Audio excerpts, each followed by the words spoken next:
أنا اسمي إيمان، عندي 25 سنة، متجوزة من 4 سنين. اسمعوا اللي حصل للآخر علشان أنا مش عارفة أتصرف إزاي. اتجوزت عن حب، جوزي بيشتغل محاسب في شركة كبيرة، وكنا بنحب بعض جدا قبل الجواز، وعايشة معاه حاليا في بيت أهله في منطقة شعبية في القاهرة. معايا بنت واحدة منه لأني كنت خلاص بفكر انفصل عنه، والسبب في كده جوزي، وإني يعني ما كنتش عايزة أخلف منه تاني. والسبب اللي خلاني عاوزة انفصل عنه إني ما بقتش بصراحة برتاح معاه خالص، يعني زيه زي قلته، لدرجة إني كرهت موضوع النوم ده، وحاسة إني محرومة جدا لأن جوزي للأسف ضعيف قوي ومش بيقدر يكمل معايا. وبصراحة هو كان بيعمل اللي يقدر عليه، بس هو للأسف طاقته كده، لدرجة إن كان بياخد يعني حاجات وأدوية زمايله كانوا بيقولوا عليها، بس للأسف ما كانتش بتجيب معاه أي نتيجة. أنا عذراه طبعا، وعارفة إن دي حاجة مش بإيده، بس أنا كبنت أو كواحدة عندي 25 سنة ومش مستمتعة بحياتي ولا بأنوثتي، ذنبي إيه؟ أنا الحمد لله جميلة جدا، وجسمي حلو جدا لدرجة إني بشوف ده في نظرات الناس اللي بتعامل معاهم يعني في الشارع، سواء البياعين أو الناس اللي في الشارع وهم بيبصوا عليا وأنا ماشية. ده غير المعاكسات والكلام اللي بيتقال في الشارع. كل ده وأنا مستحملة مع جوزي 4 سنين، بس فعلا خلاص ما بقتش قادرة، لدرجة إني عشان يعني أحاول أعمل اكتفاء لنفسي بقيت أدخل على النت وأتفرج على الأفلام أول ما جوزي ينزل على الشغل، وبقيت بتمنى أكون مكان واحدة من اللي موجودين في الفيلم. نفسي في مرة أعيش الإحساس ده ولو لمرة واحدة في حياتي. جيت في يوم وصرحت جوزي وقلت له خلاص أنا بصراحة مش مرتاحة ومش قادرة استحمل الوضع اللي أنا فيه ده. لقيته سكت كده وقال لي طيب اديني فرصة بس وأنا هحاول أحل الموضوع ده، بس بلاش طلاق علشان خاطر بنتنا. قلت له أنا اديت ليك فرص كتير، بس فعلا خلاص أنا جبت آخري، وعموما ما تخافش أنا مش هقول لأهلي على سبب الطلاق. راح قال لي لأ وأنا ما استغناش عنك واديني بس فرصة. قلت له ماشي. ساعتها كنا في نص شهر 12. المهم على يوم الخميس اللي قبل راس السنة جه وقال لي إن في واحد صاحبي ومراته هيجوا عندنا علشان نعزمهم. قلت له أنت أصلا مش متعود إنك تعزم حد من أصحابك يعني هنا في البيت. قال لي ما هو بيعزمني وكده، فأنا عايزة أرد ليهم العزومة يعني وكده. قلت له حاضر، مفيش مشكلة، هعمل ليهم أحلى أكل علشان خاطرك. وفعلا جاي يوم العزومة، وكان جوزي ساعتها في الشغل، ورجع اليوم ده بدري كده شوية، لقاني مروقة الشقة ومظبطة الدنيا كلها وكده. قال لي هيجوا على الساعة 7 بالليل. وفعلا على الساعة 7 كده لقيت جوزي بيكلم حد في التليفون وبيقول له طيب أنا هنزلك دلوقتي. وبعدها ب5 دقايق لقيت الجرس بتاع الشقة بيرن. رحت فتحت الباب، وساعتها كنت بشعري بحسب جوزي بس هو اللي على الباب، ما كنتش أعرف إن جوزي وصاحبه ومراته هما اللي ورا الباب. المهم فتحت ليهم وشافوني طبعا كده بشعري. رحت دخلت بسرعة لبست الطرحة وخرجت رحبت بيهم، وبعدها دخلت المطبخ علشان أجهز الأكل. وبعد ما حطيت الأكل وقعدنا علشان ناكل، اللي لاحظته إن صاحب جوزي ده ما شاء الله يعني طول بعرض ولبسه شيك جدا ومهتم بنفسه قوي. فقلت في بالي ادي الرجالة ولا بلاش. المهم حطيت الأكل على السفرة وإحنا بناكل كده، جوزي عرفني عليهم. هو بيقول لي إن ده صاحبه وكان شغال معاه في شغله القديم قبل الشركة اللي هو كان شغال فيها دلوقتي. قعدت أقول في بالي طيب هو إيه اللي فكروا بيه دلوقتي ويخليه يعني يعزمه في البيت؟ قلت أنا مالي، هو حر. وإحنا بنتكلم مع بعض يعني بعد ما عرفنا على بعض وإحنا قاعدين بناكل، حسيت إن صاحب جوزي بياكل وهو عينيه عليا، عينه عليا قوي ومركز معايا، مع إني يعني مراته جنبه بس هي مش واخدة بالها.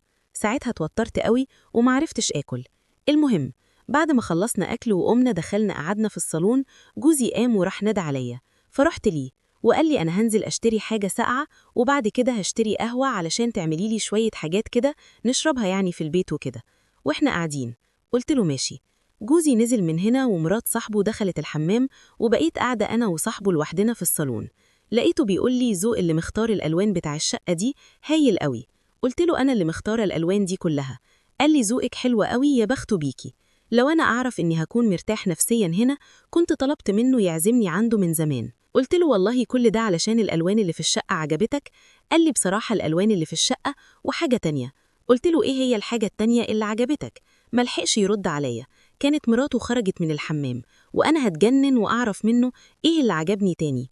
بعدها بشوية جوزي كان طلع وقدمت ليهم الحاجات يشربوها، وكان يوم حلو جدا بصراحة، خصوصا إن مفيش حد أو قليل قوي يعني لما حد بيجي بيزورنا ويقعد معانا. وعلى الساعة 10 كده ونص بالليل مشيوا، وأنا بصراحة يعني صاحب جوزي ده ما كنتش حابة إن هو يمشي، خصوصا إني عاوزة أعرف إيه اللي عجبني. ملحقش يقولي. المهم مشي، وجوزي دخل ينام وأنا روقت الشقة كده ودخلت علشان أنام جنب جوزي. بس أنا متعودة قبل ما أنام أمسك الموبايل كده، أفتح الفيس شوية كده أقلب فيه وبعدها أنام. وأنا نايمة جنب جوزي وفاتحة الفيس وبقلب فيه، لقيت ظهر لي أصدقاء مقترحين، ومن ضمنهم لقيت حساب صاحب جوزي اللي كان قاعد معانا، معرفش إزاي.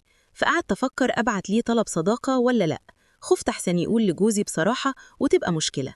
فدخلت على الحساب بتاعه وقعدت أتفرج كده على الصور بتاعته، وبصراحة يعني أعجبت بيه قوي، ورحت بعت له رسالة كده بس من غير ما أبعت ليه طلب صداقة، وقلت له إزيك. المشكلة إن بعد حوالي 3 أيام ما شافش الرسالة علشان إحنا مش في الأصدقاء مع بعض. في اليوم الرابع لقيته بعت لي قال لي الحمد لله مين؟ قلت له طبعا مش هتفتكر، فكر كده وقول لي. وطبعا أنا أصلا مش حاطة صورة على الفيسبوك بتاعي، فهو ما يعرفش مين اللي بيكلمه. راح قال لي والله مش فاكر، ممكن يعني تقولي لي انت مين؟ قلت له انا اللي انت عجبك ذوقها في الالوان. قال لي ازيك؟ قال لي عرفت الايميل بتاعي ازاي؟ قلت له والله ظهر لي في الاصدقاء المقترحين. قلت له انا بعت ليك مخصوص علشان اعرف ايه اللي عجبك تاني غير الوان الشقه. قال لي طيب معلش علشان بس انا دلوقتي في الشغل، هروح البيت وهكلمك. قلت له بس اهم حاجه جوزي ما يعرفش اني بعتلك حاجه علشان ممكن يعمل لي ليا مشكله. قال لي لا اطمن، وبقيت مستنياه يبعت لي. وعلى آخر اليوم سمعت صوت رسالة، علشان أفتح الرسالة لقيته بعت لي بيقول لي الحاجة التانية اللي كانت عجباني هي انتي. سكت ومعرفتش أرد أقول له إيه، وفي نفس الوقت كنت فرحانة قوي ومرضتش أبين ليه إني أنا فرحانة بكلمته دي. رحت بعت له وقلت له كلك ذوق، وفضلنا نتكلم تقريبا كل يوم لمدة أسبوع، وجوزي ما يعرفش إن في بينا أي حاجة، لدرجة إن إحنا بقينا يعني بنحب بعض جدا. وأنا اتعلقت بيه قوي وبقيت أتمناه يكون جوزي. حسيت إن هو مالي عيني قوي، فلقيته بيقول لي على فكرة أنا شكلي هوافق على اللي جوزك طلبه مني. قلت له إيه اللي كان طلبه منك؟ قال لي إننا نكون سوا مع بعض. قلت له هو طلب منك كده؟ قال لي بس أنا رفضت، بس بصراحة أنا حبيتك ونفسي فعلا أكون معاك. وقال لي أنا عاوزك تعملي اللي أنا هقول عليكي بالظبط. قلت له أعمل إيه؟ قال لي عاوزك الكام يوم اللي جايين دول تفضلي تشتكي منه وتقولي ليه إنك مش مرتاحة وإنك يعني عاوزة تتطلقي، وأنا من الناحية التانية هقول إني أنا موافق إني آجي عندك وأكون مع مراتك، وساعتها هشوف هيقول لي إيه. قلت له ماشي. وفعلا بقيت إن أنا أتلكك معاه كده وأعمل مشاكل، وطلبت منه الطلاق، وكنت هددته خلاص إني أنا هسيب البيت.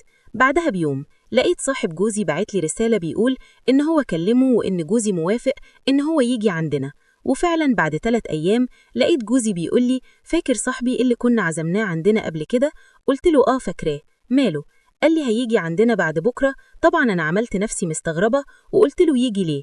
قال لي علشان هو يعني بيفهم في الدش وكده، وقنوات رياضية كده أنا عاوزها تشتغل عندي وهو هيشغلها لي. فقلت له خلاص ماشي مفيش مشكلة. طبعا أنا فهمت اللي فيها وعرفت هو بيقول كده ليه. وجاه يوم الخميس اللي حبيبي هيجيلي فيه، وجوزي فاكرني ما أعرفش أي حاجة، بس هو اللي طلع مغفل، وصاحب جوزي هو اللي بقى حبيبي. أول لما جات الساعة 6 بالليل دخل الأوضة اللي فيها التلفزيون، وبعدها ب10 دقايق لقيت جوزي خالد بيقول لي إن في حاجات محتاج يشتريها للدش وكده علشان القنوات الجديدة دي تشتغل عندي، وقال إن هو هينزل يجيبها. فعملت ساعتها إني أنا عبيطة وقلت له طيب وصاحبك ده هتسيبه هنا؟ قال لي ما تقلقيش، هو هيقعد بس في الأوضة يستناني. قلت له ماشي.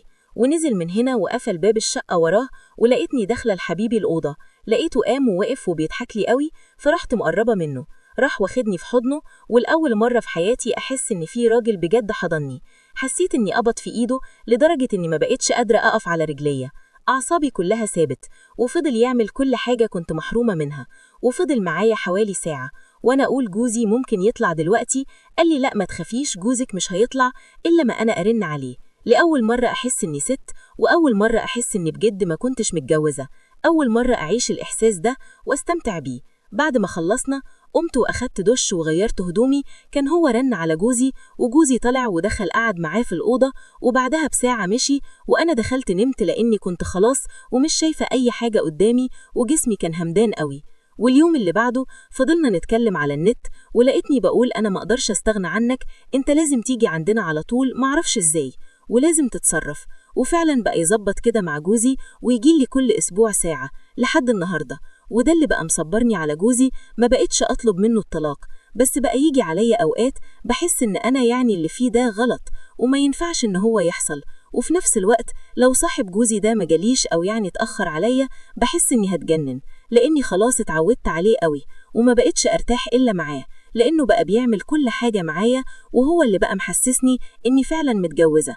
أنا دلوقتي علشان أمشي صح بفكر إني أطلق من جوزي وأطلب من صاحبه إن هو يتجوزني، بس قبل ما أعمل كده اللي شايف اللي أنا بعمله ده غلط وصاحب جوزي ده عمره ما هيوافق إن هو يتجوزني يعرفني في التعليقات ويقول لي أعمل إيه.